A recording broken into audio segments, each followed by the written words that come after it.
I used to believe when I first became a trainer that every single person out there would benefit from being accountable to a trainer if they want to get to their goal sooner.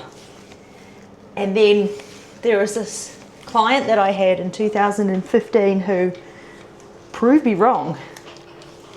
And maybe you relate to this. I think there's a percentage of people out there who actually work better when they're not accountable to anyone with their goal, but instead are given the information in a really, like a logical order, in a way that's easy to understand and structured, and then left to figure it out for themselves. And that was actually quite a hard pill to swallow, because when you're a coach and your whole entire income is reliant on selling accountability, and you've sold accountability to someone who it clearly doesn't work for, that's tough. But I think it's important for growth in any industry, in any field, if you want to eventually be an expert, is to really invest time in learning about your customer and what they actually need to get the result that they want. And this client really proved it for me, and others have since, but she was the first one. So she signed up with me in 2015, September 2015, and before that she had already lost 20 kilos. So she started at 100 kilos and had lost the first 20 before she signed up with me, and that was from doing like challenges at her gym and just overtraining, like hard diets, all these different things. And then she had a very good friend who mentioned my name and said, Trish is a coach, and she's known for helping people lose the last 5 kilos and or getting on stage if that's what they also want to do.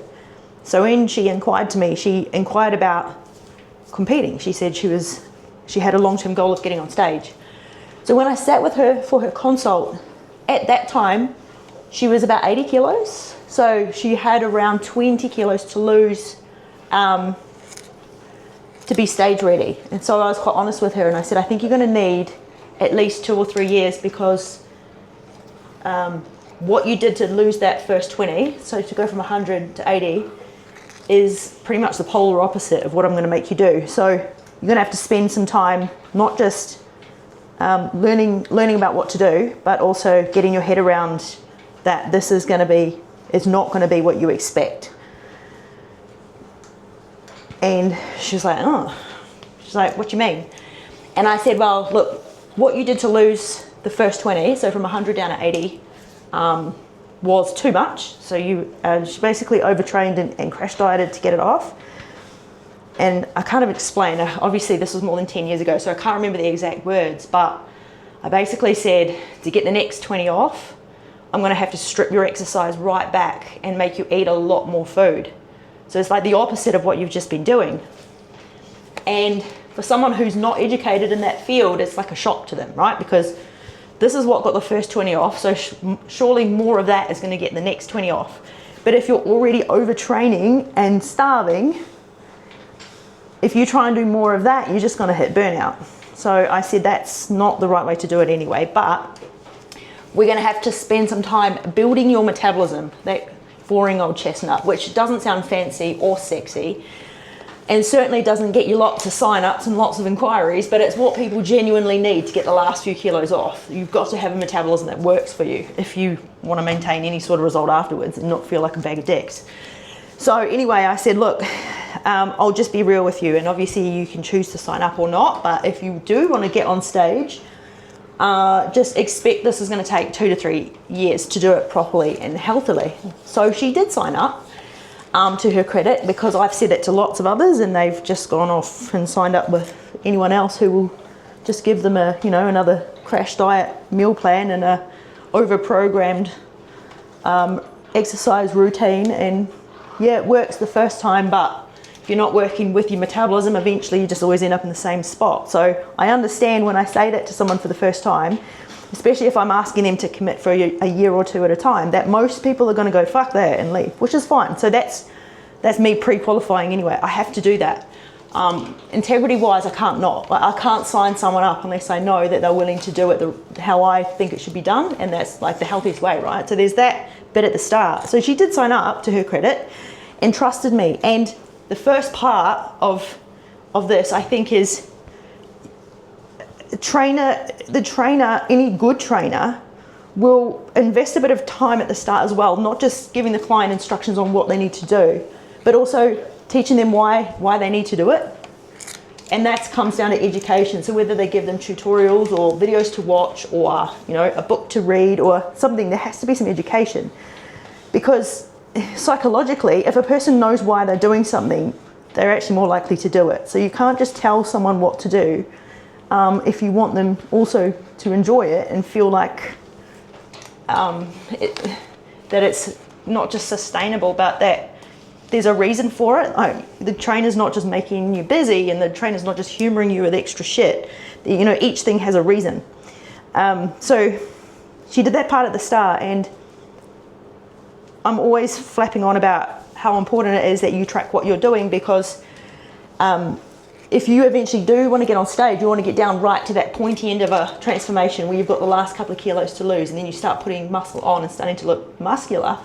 You have to already be in a habit of keeping really good data, because you need to know whether you need to increase your protein, or how many rest days works for your body, whether it's time to go up in weight, in terms of lifting weights, all that sort of stuff. So I teach that from the start. So even if you've got two years till you get on stage, you can start building those good habits now. So part of her process was filling out a food diary and sending all that information through so that I can give her feedback on what she was eating. And if you go back to where this person's come from, if you've come from a background of being overweight, like 100 kilos, there's a lot of emotional attachment to food. So there's a lot of emotional decisions being made around food, which don't go away just because you've signed up with a trainer and paid a lot of money. So the hardest bit at the start is making a client understand that, yes, we have a goal and we're going to work towards that goal, but we also need to be very realistic about where you've come from so that we can take those things into account. And when a person's food diary comes through on my end, on a Monday, because they've sent it through on the Sunday night, really what you've got to look for, this is client and coach, is like, where are the holes? So where can this person make some improvements to their week? And more often than not, the person's just not eating enough healthy food, so they're getting hungry and snacking. So it might be, depending on what kind of job they have, it might be adding in an afternoon meal when they get home from work, or little things which don't sound like such a big change, but if the person's snacking every night, then having an afternoon meal might be the thing that stops them snacking at night, and then they feel like they're eating more food, but actually their calories have gone down. But you need a full, like a 7-day meal record to see what's going on in the person's day. So if they've got a 5-hour gap between meals in the afternoon, the first port of call is probably going to be to just add a meal when they get home from work, so they cut so the cravings go away. But anyway, so when her food diaries started coming through, my heart sank. And it's happened to me so many times because I've coached lots of people. My heart sinks because when the diary comes through, my brain does this weird thing, and it's not something you learn in a course. It's just my personality type is, because I've spent a lot of time at the start sitting with a client, asking them about their goals and their job, and how old their kids are, and training history, injuries, blah blah blah, routine, how many days a week they can train. Like I start visualizing what it's like to be them. So I imagine I'm them getting up in the morning at whatever time they normally get up, making whatever breakfast, and then getting in their car, driving to work, and then imagine them being at work. So whether that's a sit down job or they're out on the tools. So when the diary comes through, that's what I see. And then whatever's written on the meal plan, I try and work out what their day looks like with that food in it. And so that I can give them helpful feedback on what to add so they can get closer to that goal. So when her first diary came through, my heart sank, because it was basically just a list of the recipes that were in the manual I gave her.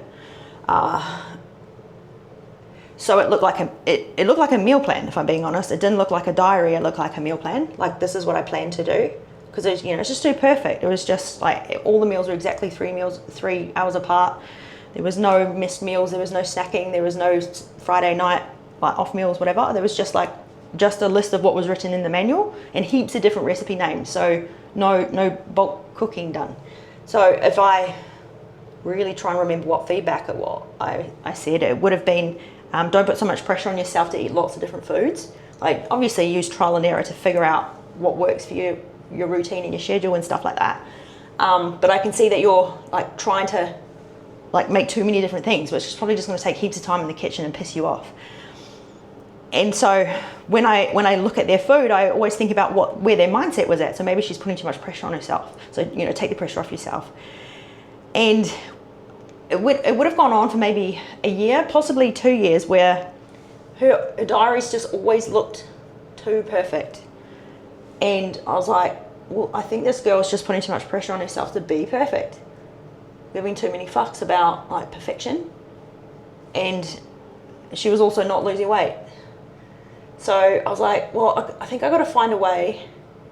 She's not the only one. Like, lots of clients have done this, where they just put too much pressure on themselves, and they either send through what they think their coach wants to see, or they genuinely are trying to do that, falling short, beating themselves up, and going through this silent like war inside their heads. So I went live inside my private group one day, and I showed them my food diary, and I showed them how I'd missed a meal here, and I ate a jelly snake here, and I did this and I did that. And I did that specifically because I was like, well, this is what a real food diary looks like. So I'm not going to beat myself up because I had a jelly snake. I'm just going to go look over all the pages and see how frequently I'm like slipping up. Because if I've stopped losing body fat, I just got to look at like how many slip ups are happening, because that's, you know, going to give you a really good clue as to what you need to improve next. And then after I did that, it was probably one of the best live streams I ever did, because lots of clients started sending me like diaries with crap food written in them and started losing weight. So their food diaries got worse, but their results got better. So I was like, cool, now I feel like I'm onto something, because I've removed the pressure and I've made them realize they don't actually need to try and be something. They just need to show what's happening, because then they've got a real record of what's going on, and now they can pinpoint what to improve next. Whereas if you just try and follow a plan and you have no record of whether you actually stuck to it or not, like not a true record, then you're never going to know where you're messing up. So after that, I was like, right, okay, I think I know how that I need to change my coaching style. So I started doing more videos like that, and being more open about how unperfect I am, and what little things I was doing to change next. Because this is me, like a coach with all the qualifications, and I'm still eating a jelly snake. So it doesn't matter how qualified you are. Sometimes you're a victim of your own emotional choices, and that's just how it is. So you can eat more meals, you can prep more meals, you can do everything that's by the book. But at the end of the day, if something terrible has happened during the week and you go and choose to eat shit, it's the person's choice. It's not the qualification they've done. It's not the coach they have. It's just the fact that they've just gone through a shit time, and it happens to all of us. But at least you've got a record. So if your body fat is not coming off, then you've got a record of, oh, okay, I probably went off track a few too many times over the last few weeks. I just got to rein it in. And then what happened after that was I launched a 12-week challenge, which was with no accountability. So it's the type of challenge where it's a lot cheaper, and you sit in the classroom and you just listen to the information every week, but there's no accountability to do it. So you don't give a food diary to a coach. You can keep your own food diary if you want. So you can still do photos and measurements and enter you into a competition to win best transformation. We did all of that. But there was literally no pressure to do any of it. It's just like, we called it the transformation classroom, because you literally sit in the classroom and just get given the information and do with it what you will. You know what I mean? Ask questions, learn, take what you want. And she was in that challenge too. So this was still around the time where she was struggling to lose body fat. and I was still getting pretty perfect diaries, and they were starting to be a bit more unperfect. But there was still something missing. Like there was still, her diaries are still not quite matching what I was seeing in the photos. And that's just the reality of it. When you've been a coach for a long time, you do get to a point where you can really see what a person needs by looking at their photos more than what they send through. Not because I'm trying to bullshit you, but just like you'll look at their photos and you'll be like, yeah, you're sleep deprived, you need to get more sleep, I can see it in your eyes. Or you're overtrained, I can see your body's inflamed, you need to take a week off. Or you look stressed. And all those things are gonna take a toll on someone who's trying to lose body fat as well as what they're eating. So anyway, obviously in a 12-week challenge we can't do that because I'm not sending regular photos in. So it's just, here's the information. Come listen every week, ask questions, and take what you want from it. And she was in that challenge, and that was the first time in the 2 or so years at that point where she was still a client but not accountable. So she didn't have to send a food diary for 12 weeks. And I actually think that was when her body really started to change, like really change. And I was like, whoa. So obviously I didn't know what she was eating because I was no longer getting diaries from her.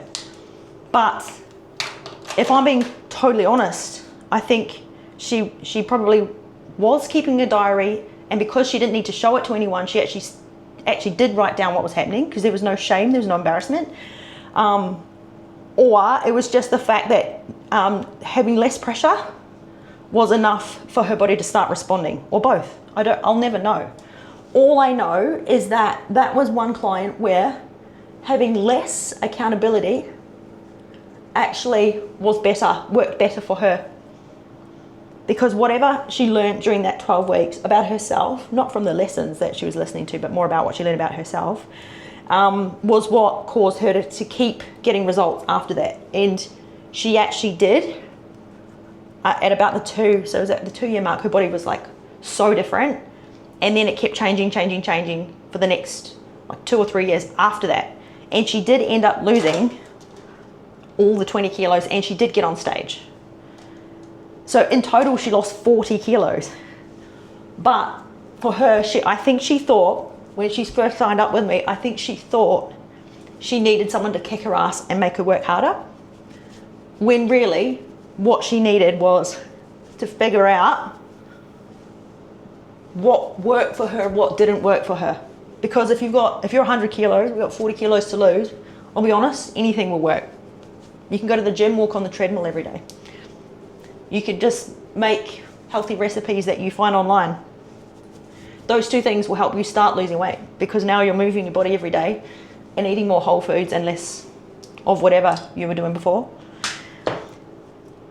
But it's not easy to hear that, especially when you're the one who's in the storm. Is that what got you into that position in the first place?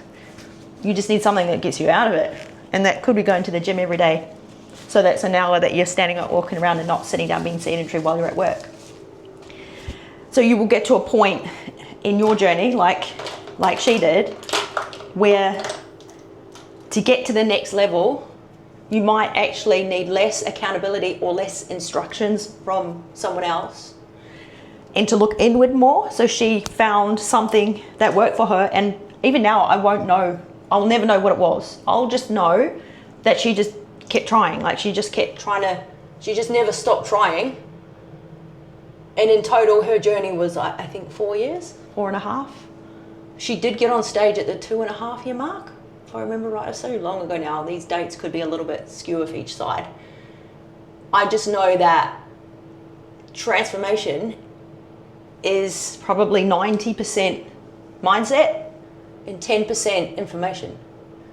So nowadays we live in a world where ChatGPT and AI will give you the information. You don't even need a coach to get the information. But if you thrive on accountability, that's where having a coach is valuable. And if you're like this girl and having accountability actually causes you more stress and more anxiety, then maybe it's not what you need. And that's one of the reasons why I've been trying to figure out a way to help more people like her because obviously coaches can charge a premium for accountability. So one-on-one coaching, the program she was doing was in the end $5,000 a year with me. $5,000 a year, that's my top end. That's how much she was paying. But then the one that actually worked for her, the one where she actually had a breakthrough in her mind and then therefore in her body, was way cheap, like $400 or $500 for 12 weeks. So the cheap one actually was the one that gave her the result, not the expensive one. So that is hard for me to say because right now I'm throwing myself under the bus. The top end clients are the ones that pay my bills. But I'm not just in it for the money. And so what I'm saying to you, if you're like this girl and you benefit more from just being given the information in a logical order and then figuring it out on your own, and then maybe having someone to chat to every now and then, write something in the comments because I would like to know. I think there's a huge percentage of people out there who are like her, and maybe they think that there's something wrong with them because they don't learn the same way as others. Tell me, I'm interested to know. Because I want to build something that helps people like that, which means videos on YouTube that are free. But to have the time to be able to do it, I need to have coaching clients that are paying top end. So I'm basically right now working 7 days a week to try and service both. So if you think you would like more of that type of information that can help you without having to pay a coach, definitely subscribe. Definitely share this video with anyone that you think would benefit from it and want to be a part of that. And then you can support me by watching my videos. I bought this. This is supposed to do like a wing. I'm scared. I'm scared. It's really long. So I fell for the advertising and I don't know if it's going to be any good. Oh, actually, it's not so bad. What do you think? It's all right, actually. I think I did it too low, though. Let's see. Oh, it's actually quite good. Page Vine. It's for making the eyeliner flick.